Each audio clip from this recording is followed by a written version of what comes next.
Rena Coyner, an Augusta County farm wife, made this quilt, likely in the 1890s. We do not have any other documentation about it, but we can still glean information about its maker and use from a close examination. Let's look at the top layer and talk letters and numbers. Koiner joined pieces of cotton fabric in a range of colors and designs to create repeating blocks with a 4T pattern. At first glance, it might appear that each T is cut from a single piece of material, but it is actually 6 pieces sewn together, plus the additional patches of white fabric. Each block is made up of 37 pieces, and there are 48 blocks, so the decorative panel alone contains 1,776 pieces, all sewn together by hand. This quilt took a long time to complete. It is a feat of patience, persistence, and precision.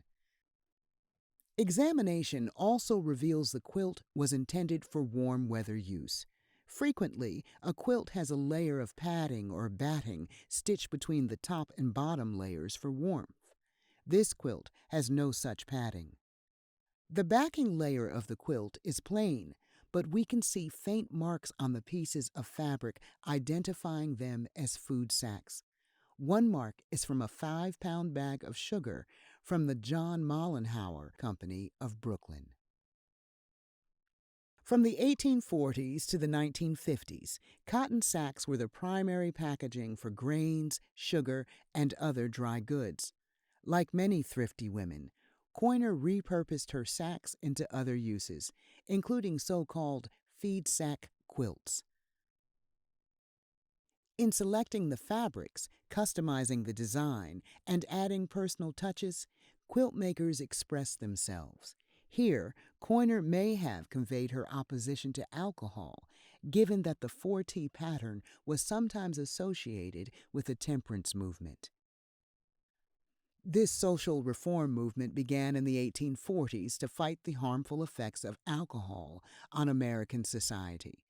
Women were especially active in the cause since they and their children were vulnerable if men, the breadwinners, drank away their wages. Virginia's various temperance organizations successfully lobbied for the state to go dry in 1916. National prohibition followed in 1919. We do not know if Rena Koyner was a member of a temperance organization, but family descendants recall that the Koyner household did not tolerate drinking.